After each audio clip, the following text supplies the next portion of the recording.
Davis steps under center. Gibson and McClendon behind him. Davis with motion by Richard. Will give the ball to McClendon. He leaps. Oh, he doesn't get in. He fumbled the football. Carolina holds. The game is over. And Carolina has won the game. Finley to throw.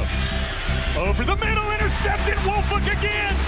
Wolford the other way at the 30, the 40. Wolford to midfield.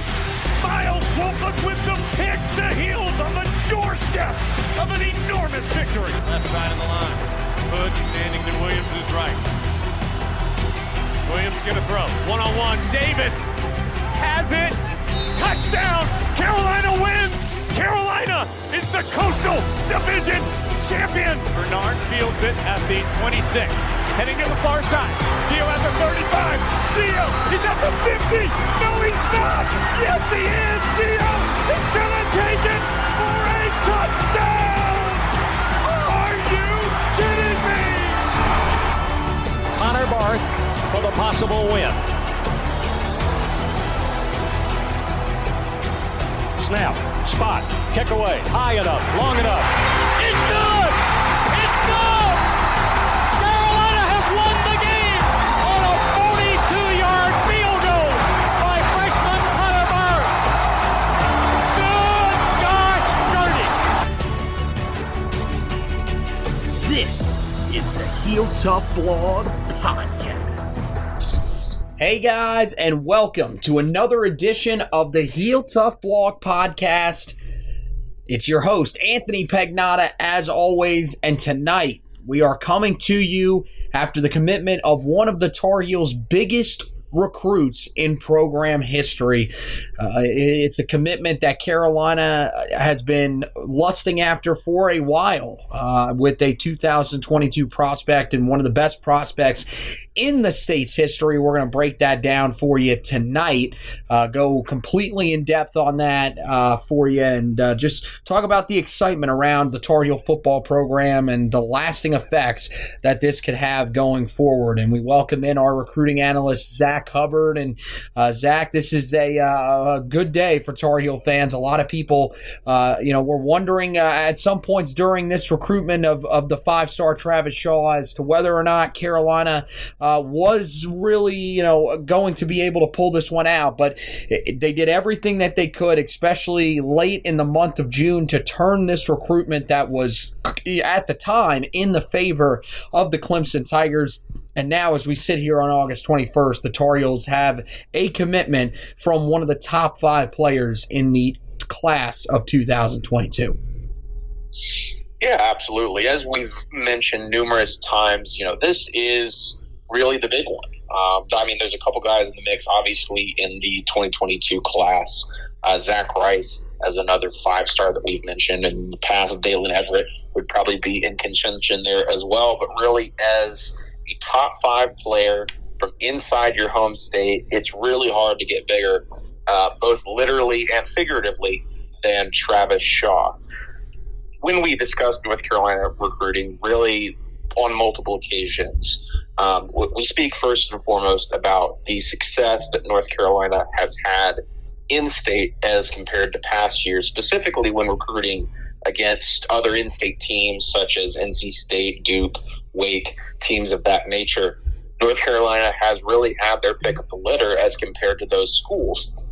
But when it comes to these sort of battles within the state, it has been teams that recruit more nationally that have made hay in North Carolina, whether that be Ohio State or Georgia.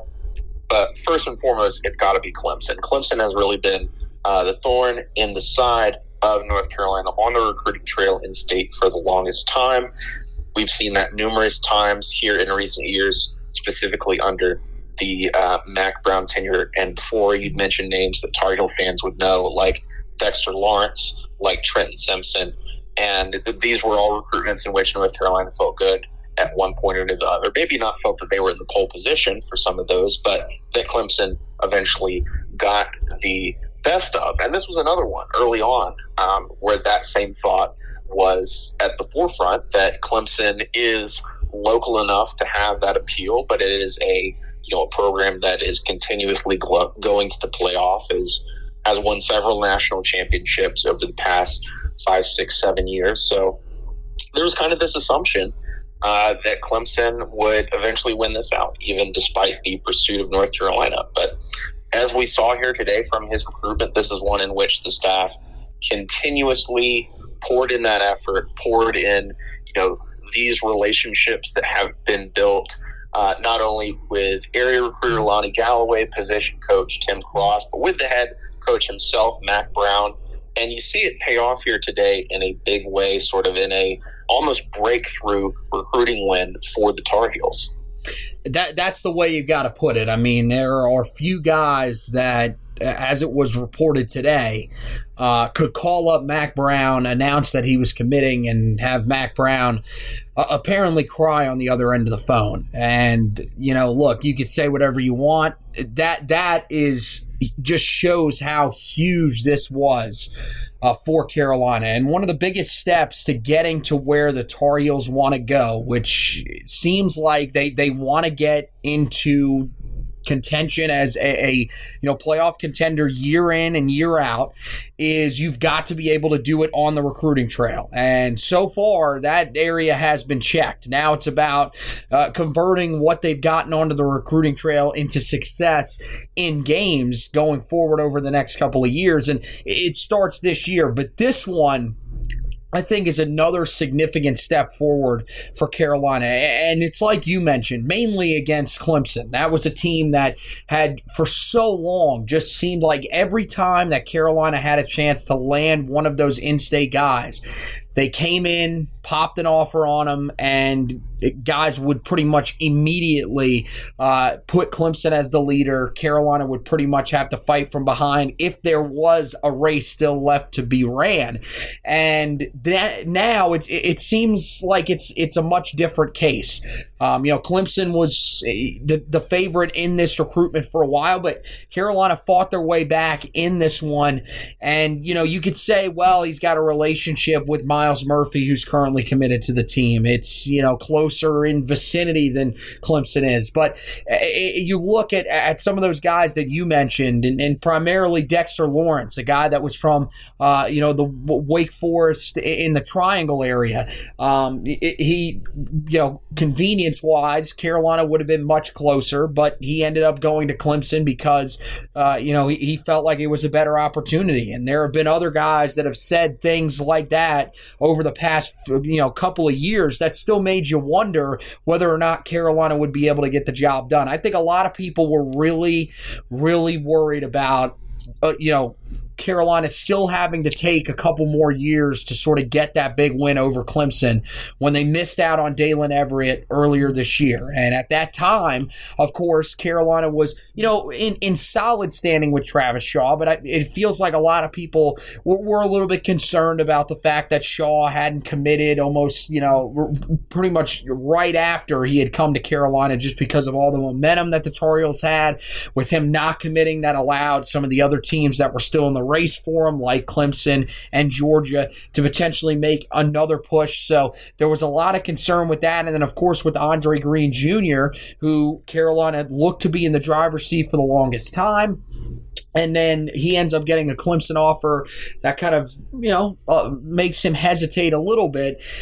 Now it looks like Carolina's back in a really good position for him. So you can see that sort of the tide is starting to turn just a little bit. Not saying that Clemson is going away anytime soon. Not saying that Carolina all of a sudden is going to become a playoff team year in and year out. There's still a lot of building that has to go on there and a lot of things that have to go right for Carolina. But to land this guy, to keep him in state, and it was something that we saw, just since Carolina offered him way back in 2019, the offseason after he was a freshman. This one was one that people were targeting for a long time in terms of being a huge recruitment for Carolina. And at the time, I don't think people knew just how highly ranked Travis Shaw would stay. We've seen a lot of guys that have come out and some of those initial, rankings that come out really high and then end up sort of trending down, somewhat similar to Des Evans, not trending down too far, but end up becoming, borderline 5-star, 4-star prospects. That did not happen with Travis Shaw. Instead, Carolina is getting one of the best players to ever play in the state of North Carolina, and it's a huge one because you're getting a guy that is going to bring the swagger with them. He seems like still a relatively humble kid that knows that he's had to do a lot to get here, but at the same time, he's a very confident young man. You could see that whenever you watch him play. So Carolina is getting a guy that's going to be the leader of the defensive line, a guy that can come in and potentially be a leader of that team early on and will without a doubt be trying to help recruit some big-time players around him, and that could include another 5-star, which we'll talk about here in a few minutes. So, we got the Clemson aspect out of the way in terms of them fighting them off and landing another recruit. I think the other thing is when it comes to Carolina taking that next step and potentially joining that playoff contender group, how big of a step do you think this is for Carolina? Because I feel like landing a guy, especially in the trenches of this caliber, really shows that Carolina is doing everything that they need to do on the recruiting side of things to put themselves in contention for being one of those teams year in and year out that could, begin to start to crack the playoff. Yeah, absolutely. And I think that when you look at the concept of positional value in football, obviously every position is important on the football field. You can't go without them. But there are some positions that are often tagged, whether it be by draft evaluators or just overall talent evaluators at any level, as being the most impactful to success in the modern game. So on offense, you look at positions like quarterback, wide receiver, an offensive tackle, specifically left tackle, generally as your blindside tackle. And then on the other side, you look at, defensive tackle with interior pass rush. You look at those edge rusher types, and then you look at your quarterbacks. So with, both college and the professional game being more and more tilted towards passing the football, positions that allow you to either pass the football well or defend against the pass and rush the passer are sort of, have this increased value. So with that being said, that's what Travis Shaw offers, and that's what they've really been recruiting. And North Carolina has really sort of leaned into that mindset of, we're going to shore up these positions that put us in the best position to be successful, and then we're going to add talent elsewhere, of course, but we have to hit on these targets. On the offensive side, you've seen numerous high-level wide receiver commitments. You've seen some offensive linemen such as Eli Sutton, Diego Pounds in 2021, and obviously shooting for Zack Rice that we'll talk about later in 2022. And then quarterback, you look at Sam Howell and Drake May, both two top 100 guys at the quarterback position. But then more specifically on the defensive side of the ball, you see cornerbacks like bringing in a transfer, Kyler McMichael. You see a 5-star in Tony Grimes. And then on that defensive line, you see guys like Keyshawn Silver, Jabari Ritzy, and on the edge, Des Evans. So they've really been adding talent to these sort of premier positions. And Travis Shaw in particular is just another, piece to that puzzle. But just overall, for him as a player, he's one of those guys that they say, they don't make many like him. He's got a big frame. He's a big body at around 6'5", 6'6", just over 300 pounds. And he can play really all of the, all three positions in the 3-4 defense. He can play as sort of a bigger end. He can play sort of that defensive tackle and then traditional nose guard if you want him to play there, even with his size. He moves well. He rushes the passer really well.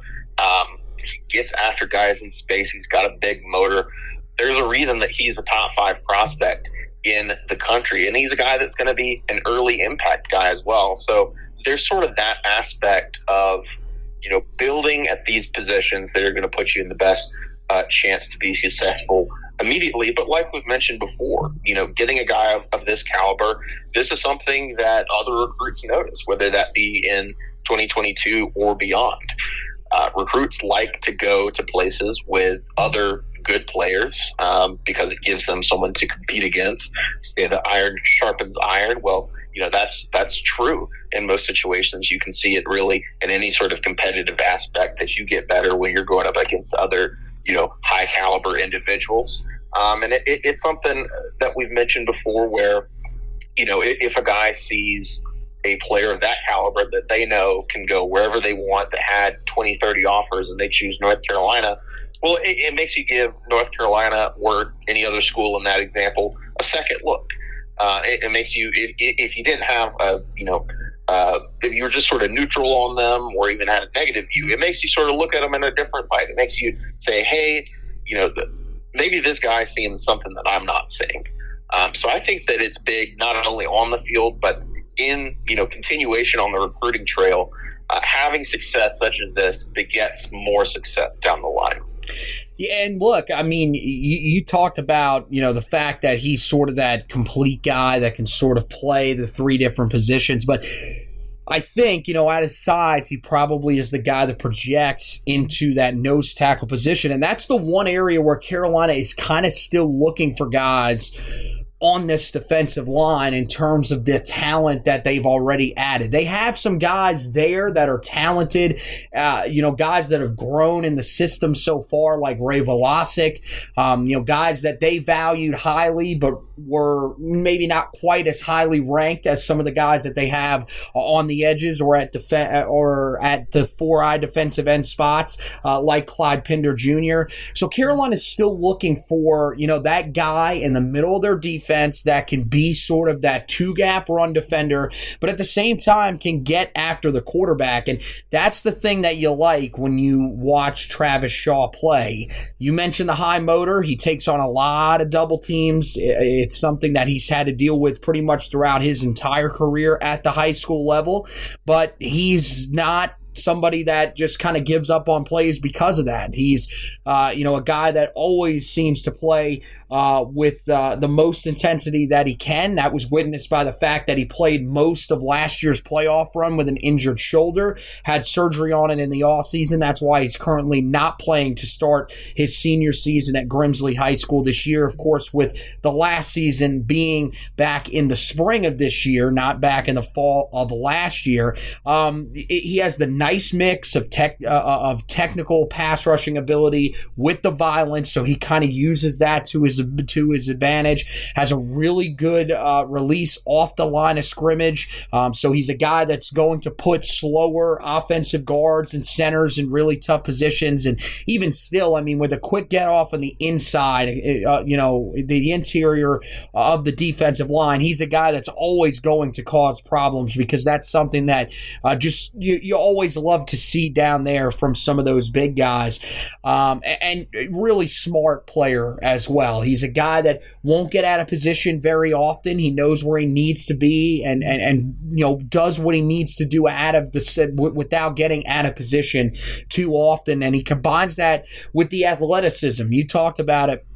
And he's a guy that can get out, on the edge and track down a guy in open space if he needs to. When it comes to getting after the quarterbacks, he's a lot faster than I think a lot of people realize. So, yeah, this is a guy, when he comes into Carolina, there's nothing that he needs to add to his game. He's a guy that really they'll just try to improve upon what he already has. He doesn't have to add any weight. He's probably going to be around the size that they need him to be. So this is a guy that can no doubt come in and make an impact right out of the gate. And he definitely will have a great shot at significant reps, especially if Ray Velasic departs after the season. So this is a guy that not only has the talent, but will probably really have a chance to come in and make that impact felt almost immediately. And that's the thing that you want to see, and that's probably one of the big reasons why Carolina was able to sell to him. And this is something that they could sell down the line to other big-time prospects, is that, look, if you're a big enough prospect, we're going to find playing time for you. I mean, you look, even with all that they've got so far this year on the defensive line, they've added so many other guys to that room, and including veterans. You still hear the names Keyshawn Silver and Jahvaree Ritzie coming up a lot when they talk about guys that are going to get reps. So this defensive line group and primarily these coaches have shown that they are going to, there is an opportunity there, and if you can perform well enough, they're going to give you the opportunity. And with him being, on the defensive line, that's an area where Carolina is still looking to improve. And you may say, well, look, we've heard a lot of positive things that have come out of camp. A lot of those guys are young, and you do have Silver and Ritzie in that group as well that are extremely young. Look, I get it. Those guys are extremely talented. They're going to be a big part of what Carolina does going forward. But this is one of the country's best players, and you would imagine that he's a guy with how much he's played in high school. He can command a lot of reps when he gets to Carolina. So this is a guy that Carolina definitely needed in that room. He's going to help them going forward. And as I mentioned, it could have an impact on this class going forward. With his commitment, Carolina jumps up to the number 13 class overall in the 2022 cycle, according to 24/7 Sports, number 3 in the ACC. So a lot of momentum there for Carolina. Remember that this is still a smaller class for the Tar Heels than a lot of the other ones that we've seen in the past. And, now it's sort of a pretty narrow look at the guys that they are attempting to land in this class. At this point, you're basically down to about 3 or 4 guys that Carolina is going to add before the end of this cycle. 3 or 4 guys that Carolina, I should say, would take if they end up wanting to commit to Carolina. And 3 of them are from the state of Virginia. And you look, George Pettaway is a guy that we'll probably be talking about a little bit more going forward throughout the season. I think he's a guy that could end up waiting until the early signing day, but that's one you could definitely see popping at some point during the middle of the season. You've got Andre Green Jr., who we've heard a lot about here recently with Carolina gaining some momentum. So he's another guy that could end up committing during the season, but not sure yet as to whether or not he is going to look to take some more visits throughout the fall. If he does, that's one that could definitely be pushed back to the early signing day, and you could see going the distance. But I think the big one that this one affects going forward is 5-star offensive tackle Zack Rice. And for Carolina to get yet another 5-star, this is the second straight class that they have landed a 5-star. You also talk about Keyshawn Silver being in there, Desmond Evans, high-end 4-stars that were borderline 5-stars. At this point, I think Zack Rice, I know he was seriously considering Carolina to begin with, but now I think Rice has to take a much more serious look at Carolina and see that, he wouldn't be the first, sort of creating a wave. He would be, going to a group that has had some success here with 5-stars and is really starting to build something. Yeah, absolutely. And with those 2 specifically being Sean Rice, we've had some intel that suggested that they, have discussed teaming up at the next level. Obviously, there's really one school on their list that they would be able to do that at, and that's North Carolina. I believe that they have both been on campus at the same time. I think most recently it was that last week of July that they had quite a number of guys come in. I'm fairly certain they had Pettaway there. I'm not as sure on Andre Green, but like you mentioned, these are all guys that not only the current commits prior to Shaw committing today have been in contact with, but that Shaw's going to have an impact on. Most specifically, Zack Rice. Now, with Rice, as we've reported, it's really unclear sort of what his schedule is, what his timeline is, or really where he's standing at this point, because as we know, he was planning to make a summer commitment that did not materialize. Stated that he needed more time, couldn't make some more visits. We really don't know at this point. So it's hard to say anything definitive. But what we do know is that, Travis and Zack have had these sort of conversations, and now the Tar Heels staff has Travis Shaw in the boat. That is going to be a factor moving forward with, I think, all of these guys. But like you mentioned, it's going to be a big deal for Zack Rice, specifically when you think about, where they play on opposite sides of that offensive and defensive line. It sort of plays into the factor that we mentioned of iron sharpens iron, going up against, other elite guys on the opposite side of the ball in practice every day. That's appealing to a recruit. And, that's something that you're not going to get at every school on your list. So I do think that it factors into Zack Rice's decision moving forward, whatever that will be.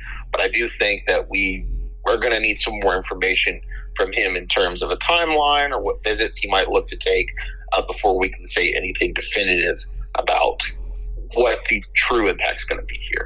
Oh, for sure. I think one of the main things that you would take away from Shaw's commitment in terms of how it affects the rest of the recruits going forward and the targets in this class is that, look, there's simply more time now to focus on those guys. Now that you've got your big in-state guy and one of your top players that's been on your recruiting board possibly ever, currently committed to the class, now you can sort of turn a little bit more of that attention and turn up some of the heat on some of those other guys. And I think, the fact that Carolina is pretty much now going to be exclusively recruiting in Virginia going forward in this class, I think that helps as well, because they are going to probably be taking a lot of visits up there during the season to talk with these guys. So there's going to be a lot more attention on Zack Rice. And remember that he was one of the guys that did not take an official visit to Carolina during the month of June. He had that option, but held on to that visit, took his official visits elsewhere, but did, as you mentioned, took some unofficials, of course, was on campus. I believe you were right. I think he did stop there during that last week of June. I know he was there during the cookout for the last week of July. He was there along with guys like Petaway, Green Jr., a bunch of other guys in the 2023 class that were there as well. He's going to get the majority of the focus going forward because, the other guys, I feel like, right now, you look at where the Tar Heels sit with Petaway, they feel pretty good. They're definitely not going to, sort of put him on a back burner and, turn things down a little bit and just kind of wait. But at the same time, you've got him and Green Jr. where it feels like from everything that we're hearing, it would appear that Carolina is the leader for them. When it comes to Rice, there's some that think Carolina is the leader, but it's not quite as concrete as, the other two right now, where Carolina is pretty much the known leader. So I think that's going to be their focus. They're going to try to get him on for that official visit. You would imagine it'll probably be sometime early in the year. I would be very shocked if that goes past probably the game against Miami. That would probably be the last one because that is Carolina's most significant game of the season. So getting him on campus for that game, which, if things were to work out, especially, I think whether or not Miami wins their opener or not, but especially if the Hurricanes win their opener against Alabama in an upset, that could be a game where it could be an 8 o'clock primetime kick. College game day could be in town. That could be a really significant game and really significant moment in Carolina football history. So to have him on campus would be huge. But I think that's kind of the time frame where Carolina would be looking to get him on campus. And I feel like after that, it's just kind of feel it out. If they can have a really great visit, maybe put themselves in the driver's seat. But that is one that we talked about a little last week. Feels like it could go all the way to that early signing day. But man, this is one of those recruitments where you feel like if Carolina can they got the commitment for Travis Shaw. They held off Clemson, who had done it before here in the state of North Carolina. Some people feel like Carolina's grip up in the state of Virginia, especially recently, might be as strong as the one they have in the state of North Carolina since Mack Brown's return. It just makes you feel a lot of hope, and at this point, that's another spot very similar to what I talked about earlier with the defensive line, where there are still a few questions about Carolina on their offensive line in terms of the amount of talent and depth that they have down there. It feels like they've sort of developed some here over the past couple of seasons, but it's still an area where Carolina wants to add more talent. It showed late last year that they weren't quite on the level of some of the better teams in the country like Notre Dame and Texas A&M down there. So Zack Rice is going to be one of those guys that Carolina is going to prioritize heavily going forward. And I think the other thing that this does is this does kind of set the stage for that 2023 class in the state of North Carolina that could be pretty historic once again in terms of the depth that it has. It's not, as of right now, it doesn't look like it quite has that Travis Shaw type player in it, but it definitely looks like it could definitely could be one of the better ones that the state's had. Probably two of the last 3 years should be very comparable to the one from back in the 2021 cycle in terms of the amount of depth that it has and some of the talent that it has at the top. So Zach, anything else on Travis Shaw before we get out of here, man? This is just such a monumental moment for Tar Heel football, and it's something that I think Carolina fans are going to be excited about for a long time. Yeah, two quick things here. The first one, for those that care and keep up with sort of the true nuts and bolts of recruiting, specifically recruiting in the internet era with these sort of websites. If you look at the 24/7 composite in terms of where Travis ranks, not only in this class and then in the Mack Brown, the second tenure of Mack Brown, but in overall commitments that North Carolina has had sort of in that internet era, which would really be, I think, since about 2003, Travis Shaw would come in at number 2 overall, just behind Marvin Austin. Marvin Austin listed at a .9979. Travis Shaw currently listed at a 9972, with obviously the potential to continue to move up or down as rankings continue to change. But that, if you just want to put it into a framework of that, of pure numbers, this is an absolutely massive commitment for the Tar Heels. Another thing to mention here, something that I really like, just another piece to this story, when Travis Shaw sort of spoke this afternoon to reporters about, what the things that really drew him in to North Carolina. One of the things that really stuck out to me that he mentioned was that North Carolina staff was the only one that reached out to him immediately after his shoulder surgery, and that really meant a lot to him. And that was, something that really showed a genuine interest and a genuine relationship. So I think that's something not only just to feel good about, but I think it shows that, this staff that Mack Brown has assembled, it's a special staff. It's a staff that's really going to put in the work, not only to sell North Carolina, sell that vision, but to build real relationships and to be mentors. And that's really, that's what you like to see in your football program. You like to see more than just X's and O's and, talent on the field. You like to see leadership and relationships here. And you also like to see that rewarded in a commitment. So obviously, today is a great day for the Tar Heel program and for all the fans out there. So really can't say enough about how big today was for the University of North Carolina.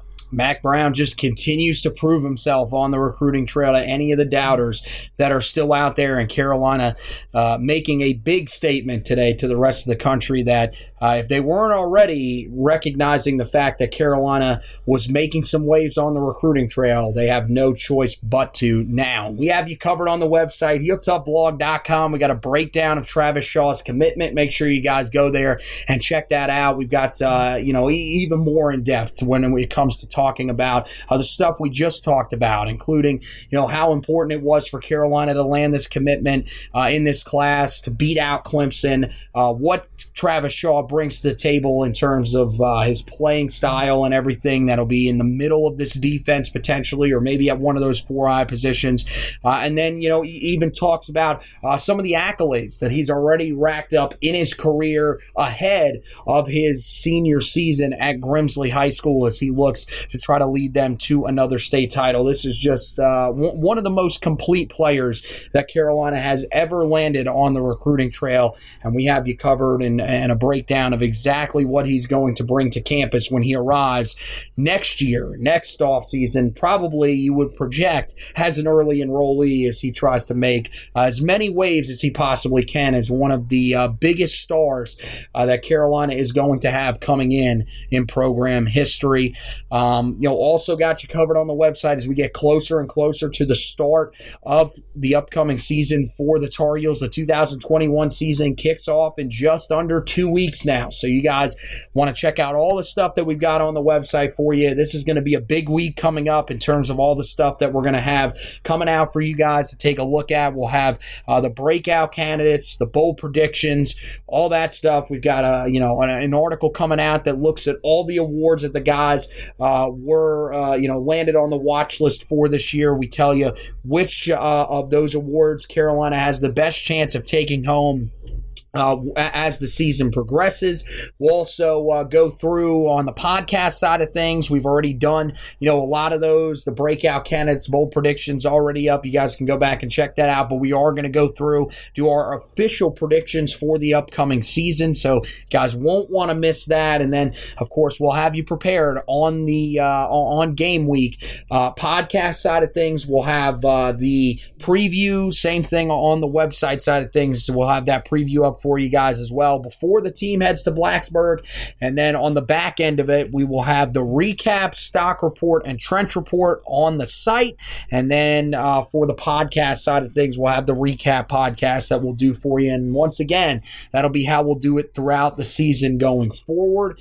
And going to mix in some other interesting recruiting stuff that we'll be doing throughout the year, because Carolina still has a few major targets out there. We'll keep you, of course, up to date on those 3 big names that we talked about. We'll have some scouting reports that we'll be doing throughout the season that won't be as many as the past few years, but they will still be up there every so often for you guys to check out. We encourage you guys to keep an eye on the website, and the best way to do it and check out all this stuff that we just talked about is on the Facebook page. It's at Heel Tough Blog on Facebook. Make sure you guys track down that page, like and follow it so that you don't miss any of the great content that we have for you, whether it's in written form, audio form, or video form. It's all on the Facebook timeline. You guys can check that out. And then head over to the Twitter page as well, if you would. At Heel Tough Blog is the official page. And then if you want to follow our personal pages, for me, it's at HTB Anthony. For Zack, it's at HackZubber2. And then for Josh, it is at HTB Josh. So that wraps it up for this edition of the podcast. I want to thank you guys for listening. And as always, go Tar Heels!